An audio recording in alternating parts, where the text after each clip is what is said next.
Audience of achievers.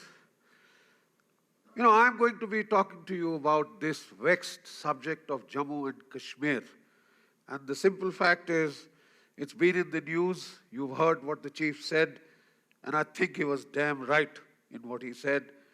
And I will try and explain to you what precisely is happening there. I was born in Jammu, so I have a very strong parental lineage with the state of Jammu and Kashmir. Look at this map. A picture is worth 1,000 words. We have a tremendous guilt complex in our country when it comes to talking of Jammu and Kashmir.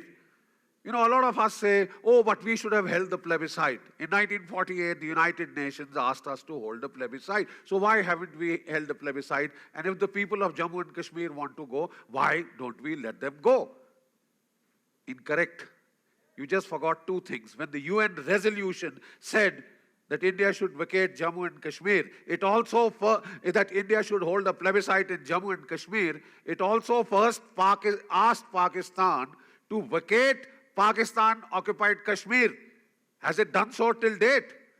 It has no locus standi to ask you to hold a plebiscite until only if it vacates the occupied portion of Pakistan-occupied Kashmir, which you can see on the other side, right? Now, take a look, a little deeper ethnographic look at this problem. On the right is the district of Leh Ladakh in pink. The people are Buddhists. Next at the green, the district of Kargil. The people are Shias. At the districts on the south, Kathua, Jammu, Udhampur, parts of Doda, parts of Rajouri and Poonch, this is inhabited by Hindus. So the entire crux of the problem is then confined to these 5 districts of the valley, which constitute 7% of the total land area of Jammu and Kashmir. And this 7% arrogates to itself the right to drag the rest of the state, the rest of the 93% of Jammu and Kashmir into Pakistan. What exactly is the problem in this 7% of the land? This was at one time one of the most, tolerant, liberal section of the Muslim population anywhere in South Asia. It had a liberal Sufi syncretic culture. The Sufi saints were called Nyunda Roshes, rishis. And when in 1947 partition was taking place, there was a cauldron. This place was a haven of peace. Unfortunately, that is history. Pakistan tried 4 times to capture this state of Jammu and Kashmir by the force of arms. Each time, it got kicked in its teeth. And I'd like to use military language right throughout, right? It got kicked in its teeth. Then it started a proxy war, when it knew an asymmetric war. But very cleverly, Pakistan now used this defeat, leveraged this defeat to, start a new narrative on Jammu and Kashmir, a narrative of victimhood. Oh, like the Palestinians, we are suffering. Intifada. We are a population that is being imposed upon. And I think that is very, very unfortunate, because what you are leveraging upon is the communal hatred and the bias that you have generated by 30 years of a sustained program of radicalization. Now, with that essential preamble, I'd like to tell you about my personal involvement in a portion of Jammu and Kashmir called Kishtwar. This is the most rugged portion of Kishtwar, and I was given this assignment in the year of the Lord 2000, September 2000. I was posted as a brigade commander to take over a sector in Kishtwar. My headquarters was in Doda. My force commander, General Mohinder Singh, was in charge.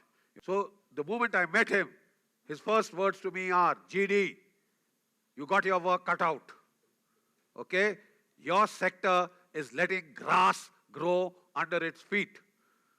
You might get a similar lambasting when you go and join your corporate sectors from your boss, who will spell out the job and the task profile for you. Came out into the sunshine from the office. I took a deep breath, and then I found my staff officer had lined up my jeep. And in those days, you needed to go with a lot of protection. There was my jeep. There was the jeep in front with the light machine gun. There was a jammer vehicle behind. There was a signal vehicle behind. And then there was another jeep with a machine gun. But I noticed that the jeep, my jeep, wasn't carrying a star plate. You know, brigadier's rank. And that means I become a one-star general. So I was quite shocked to see that there was no star on this thing. So I asked that officer, why? He said, sir, the orders here are that there have been plenty of commanders who have been targeted, and so therefore the orders are that we don't put on the star plate and the flag, sir. I'm sorry, sir, but those are the orders. So I thought a minute to myself. My boss had just told me, your sector isn't moving. They aren't operating. There's something the problem. You go find out what the problem is. So I said, to get people moving, if I sneak into my command, it's not a very emphatic statement that I'm making to start my, stint in Kishtwar. I said, please put the damn flag on, put the star plate on. Anything else that I'm authorized? The boy stood at attention, and very cheeky youngster, he said, yes, sir. I said, what? He said, in your own area, sir, you are authorized the siren. I said, the moment I get to my area, please blow the siren. I immediately regretted what I had said. But because the boy had been cheeky, I had, to say that. But then, ladies and gentlemen, for the next 2.5 years that I spent there, every day that I went out on those curved, twisting roads with the mountains, cliffs of 1,000 feet to this side and 1,000 feet down to the river Chenab, right? And at every turn of the road, there could be an ID, there could be an ambush, there could be a machine gun going into your face. And I used to go with that siren on, so that from a long distance, wah, wah, that wail would alert people for miles. To my great good fortune, the terrorists thought, look, this guy can't be mad doing this. There must be some, so the rumor spread that he has a new kind of a jammer. The moment, you put an ID, it pre-actuates it. And therefore, no ID was blown in my face. Though I came back with a bit of blood pressure, because every time you keep wincing your eyes at every blind turn, that it's just going to blow up in your faces. You may not show it on your face, but your BP does go up. So, now this is the dramatis personae in that area. Take a look at the terrain. Take a look at the dense forests. 1,000 terrorists could hide in these forests, and you would keep searching for years, and you would not be able to get them, unless you had precise intelligence, pinpoint intelligence. And who gives you this intelligence? It has to come from the people. So to that extent, the core, the criticality of our operations in Jammu and Kashmir, the center of gravity, as we like to call it in the army. Now, I was left with the task that I have to now get operations going away. So then I ultimately decided that the next encounter that takes place, let me know. I will be there myself. I'd like to see things for myself. So they said, sir, your protection. I said, look, I got 35 guys to protect me. Don't worry about me, but I'd like to be there. So I started putting pressure, and ultimately these people had no option but to deliver. And sure enough, within about a month, we got our first major encounter. We killed 3 terrorists over there. And then, of course, the people didn't look back. Now, I took an analysis of what was happening. I found the general tendency was to try and show that, oh, I have eliminated so many terrorists, a quantitative game, a numbers game. I said, we will not waste time eliminating the foot soldier, because that doesn't help. You get 1 or 2 of them, they'll get 4 or 5 more from the schools of this thing. 60% of the people fighting in my area were Pakistanis and Pathans. I said, go for the top terrorist leadership. So we created these leader cards. This, incidentally, is Sangal Pathan.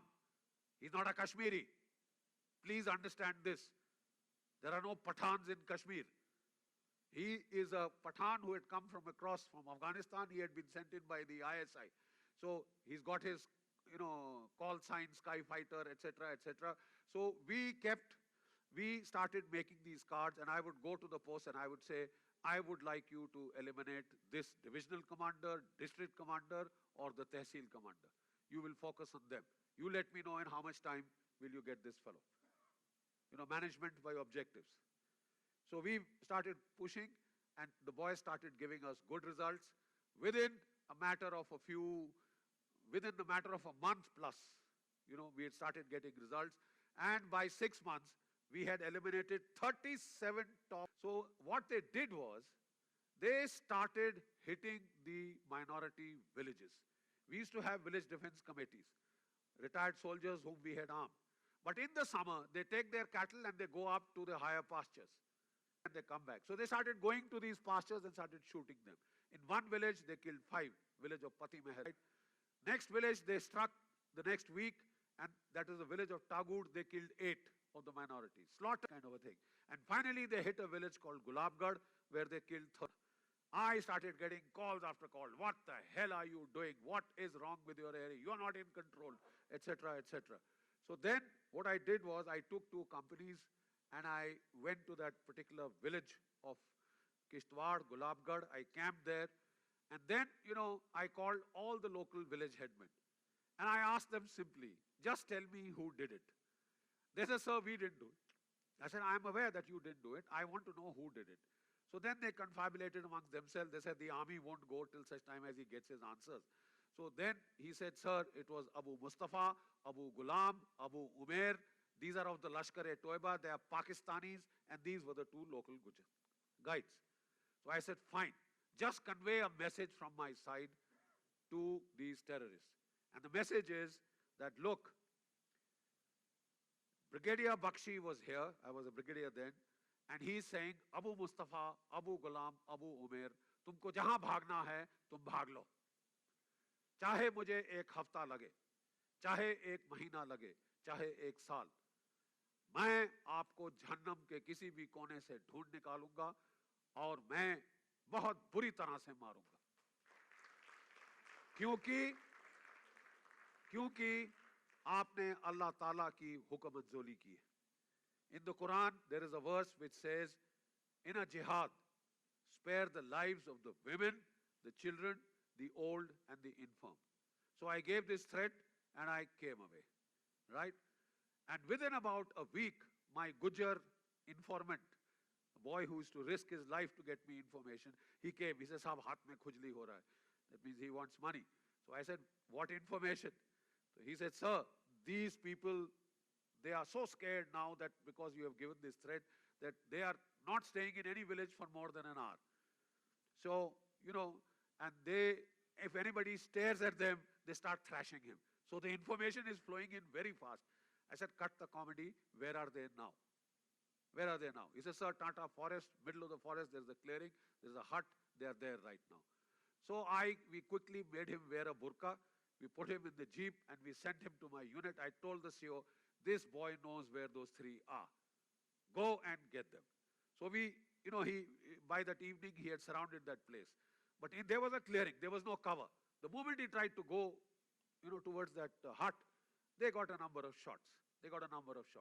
And in this, he lost about 3 boys. 1 got shot through the head and he was still alive and writhing.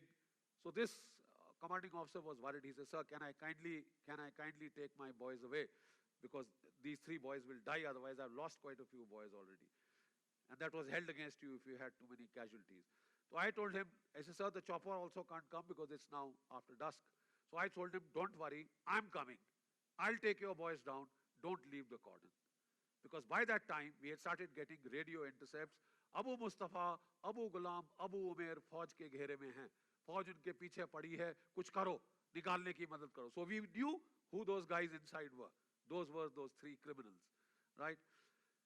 We got those wounded boys out. Fortunately, they all survived. We were able to evacuate them by land.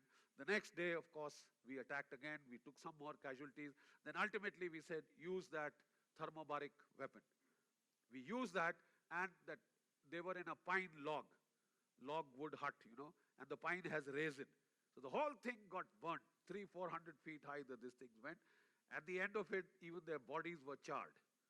They're charred absolutely to ash, more or less. The AK-47s had burnt and the barrels had bent into a U. I mean, that's how hot it was. So we took photographs. We went back to that same village. We called all the sarpanches of the 15-20 villages around and we said, look, The Lord has said in the Holy Quran that don't target women, children, old and infirm. These people did that, and please see the consequences. It is the Lord's punishment. There was a stunned silence, but ladies and gentlemen, I want to tell you, that was September 2001. Since then, there has been no targeted killing of minorities in the district of Kishtwar. All the civilians who had fled from there to Himachal Pradesh came back. So what are we? When we started getting information, you see, nobody will stand his woman being misbehaved with, right? And therefore, information started coming. We went to the villages, especially the Gujars. You can see me there in that turban with the village elders. They were fed up of what these Pakistanis and Afghans were doing to their women, right? So they requested help. Then we gave weapons to the girls to defend themselves, because the men go up to the pastures. The girls are left alone. And the girls said, we will defend ourselves. We will defend our honor against these people. And you see these girls with the weapons. These are the women village defense committees. And because of this, information started flowing. We set a record number of terrorists killed in that year in the district of Kishtwar. A record number of terrorists were eliminated, and by the time I had left that place, that was as peaceful as a schools. One of the things that they were doing is burning the schools down so that children would be forced to go into the madrasas. Now we started rebuilding these schools, and we started doing them in the playway methodology so that the children would come even on Sundays and holidays. If we have lost this generation, we wanted to aim at generation next. Give them a secular, liberal, humanist education so that we would get them back to our side, right? And then we held competitions of singing Sare Jahan Se Acha. These are the girls of Jammu and Kashmir singing Sare Jahan Se Acha, Hindustan Hamara. This, what I took that place over 2.5 years back, at the end of it, this is what was there. This is the difference that you can make if you use your diagnostic skills to analyze what exactly is the problem and get on with this. I'd like to pay a tribute to one of my boys, Nayak Ranbir Singh Tomar, who got the Ashok Chakra, the highest award for gallantry in the land. Without boys like him, we would not have been able to do a thing. I'd like you all to kindly join me in paying him that tribute. Thank you.